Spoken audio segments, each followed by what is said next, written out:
عموماً خواتین اس بارے میں جو ہے وہ ڈسکس نہیں کرتی اور زیادہ بات نہیں کرتی، جس کی وجہ سے انہیں ایسے مسائل کا شکار ہونا پڑتا ہے جس کی وجہ سے وہ خود بھی پریشان رہتی ہیں۔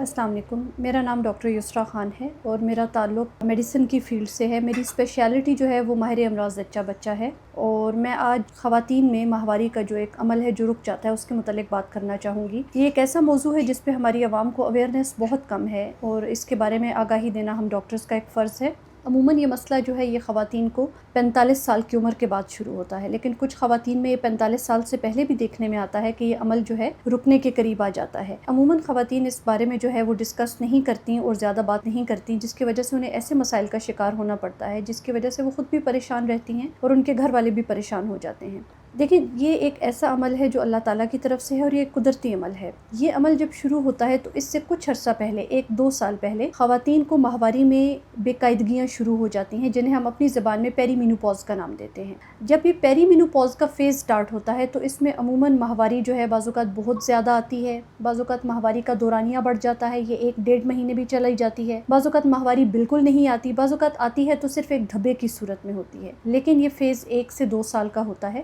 جب یہ فیز ختم ہوتا ہے، جسے ہم اپنی زبان میں پیری مینوپاز کہتے ہیں، تو اس کے بعد ماہواری باقاعدہ رکنے کی طرف آ جاتی ہے۔ ماہواری جب رکتی ہے تو اس وقت عموماً خواتین کو اس قسم کے مسائل کا سامنا کرنا پڑتا ہے، جیسے چڑچڑاپن، ذہنی دباؤ، جسم میں درد رہتا ہے۔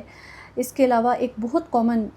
کمپلینٹ ہے، ایک بہت کامن شکایت ہے جس کے ساتھ خواتین آتی ہیں کہ انہیں گرمی لگتی ہے، اور عموماً گرمی جو لگتی ہے وہ گردن اور کندھوں کے حصے میں ہوتی ہے اس سے زیادہ، اور بعض اوقات اس گرمی کی لہر کی وجہ سے خواتین نیند سے جاگ جاتی ہیں۔ اس کے علاوہ ذہنی دباؤ رہتا ہے، غصہ زیادہ آتا ہے، تو یہ وہ علامات ہیں جو خواتین میں ظاہر ہونا شروع ہو جاتی ہیں۔ بعض اوقات خواتین ان علامات کو برداشت کر سکتی ہیں، لیکن وہ خواتین جو ان علامات کو برداشت نہ کر سکیں اور اس کی وجہ سے ان کی روزمرہ کے کام متاثر ہونا شروع ہو جائیں، ان خواتین کو پھر ہم خاص قسم کی دوائیوں پہ ڈالتے ہیں، جنہیں ہم اپنی زبان میں ہارمون ریپلیسمنٹ تھراپی یا HRT ڈرگز کا نام دیتے ہیں۔ بیسیکلی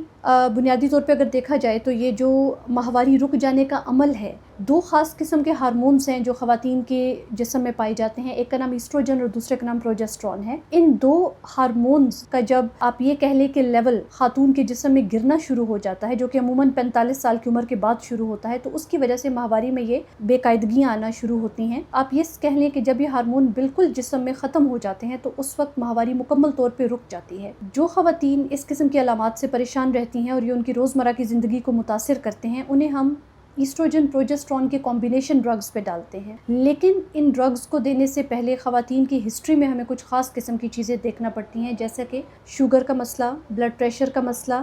بعض خواتین میں چھاتی کا سرطان یا ان کی جو فیملی ہے اس میں چھاتی کا سرطان پایا جاتا ہے۔ اگر اس قسم کے مسائل جیسے بریسٹ کینسر ہو گیا، یا فیملی ہسٹری ہے بریسٹ کینسر کی، شوگر، بلڈ پریشر کا مسئلہ ہے، یا بعض خواتین کو خون کے کچھ خاص قسم کے مسائل ہوتے ہیں جس کی وجہ سے ان کی ٹانگوں کی رگوں میں خون جم جاتا ہے، اگر اس قسم کے مسائل ہوں تو پھر ان خواتین کو ہم ایسی ڈرگز پہ ڈالتے ہیں جو صرف پروجسٹرون ہارمون ہوتا ہے، اس میں ہم ایسٹروجن ان کو نہیں دیتے۔ تو ایسی خواتین کو عموماً اس قسم کی دوائیاں شروع کروانے سے پہلے ان کی خاندان کی ہسٹری اور ان کی اپنی ہسٹری لینا بہت امپورٹنٹ ہوتا ہے۔ ایک بات یہاں میں اور بتاتی چلوں کہ عموماً یہ خواتین جب اس فیز میں انٹر ہوتی ہیں تو ان کی ہڈیاں کیلشیم چھوڑ دیتی ہیں، جس کی وجہ سے ہڈیوں میں درد، اور اگر اس چیز کو پراپر طور پہ نہ دیکھا جائے تو ہڈیوں میں بھربھرا پن آ جاتا ہے، جسے ہم اپنی زبان میں آسٹیوپوروسس کا نام دیتے ہیں۔ عموماً ایسی خواتین میں ہڈیوں میں درد کے ساتھ ہڈیوں کے فریکچر بڑھ جاتے ہیں، اور خاص طور پہ ریڑھ کی ہڈی میں یہ مسائل زیادہ ہو جاتے ہیں۔ تو اس فیز پہ آ کے خاتون کو ویسے بھی کیلشیم لینے کی ضرورت پڑتی ہے۔ کیلشیم کے بہت سی ڈرگز مارکیٹ میں اویلیبل ہیں جو آپ کا معالج جو ہے، یہ جو آپ کی ڈاکٹر ہیں، وہ اس کے مطابق شروع کروا دیتی ہیں۔ اس کے علاوہ ایسی خواتین کو ہم یہ ایڈوائز کرتے ہیں کہ آپ اپنی ڈائٹ میں دودھ زیادہ سے زیادہ شامل کیجیے۔ دودھ ایک قدرتی غذا ہے جس میں کیلشیم اللہ تعالیٰ کی طرف سے شامل ہے۔ اس کے علاوہ ایسی خواتین جو ہیں وہ اور بھی مسائل کا شکار ہوتی ہیں، جیسے کہ بچہ دانی سے رطوبت کا خارج ہونا، اس کے علاوہ پیشاب کے انفیکشن کا ہونا، کیونکہ یہ جو ہارمونز ہیں ایسٹروجن اور پروجسٹرون، ان کا تعلق جہاں یہ ماہواری پہ اپنا اثر ڈالتے ہیں وہاں ان کا اثر خاتون کے رحم پہ اور رحم کے منہ پہ بھی ہوتا ہے۔ اس کے علاوہ ان کا تعلق پیشاب کی نالی کے انفیکشن سے بھی ہوتا ہے۔ جب ان ہارمونز کا لیول ڈراپ ہونا شروع ہوتا ہے تو عموماً خواتین جو ہیں وہ ان مسائل کا شکار ہو جاتی ہیں، جیسا کہ بچہ دانی کا منہ سے رطوبت کا خارج ہونا، بچہ دانی کا خشک ہو جانا، بچہ دانی کے منہ پہ اس قسم کے مسائل شروع ہو جاتے ہیں۔ اس کے علاوہ چھوٹے پیشاب کے انفیکشن کے بھی مسائل شروع ہو جاتے ہیں۔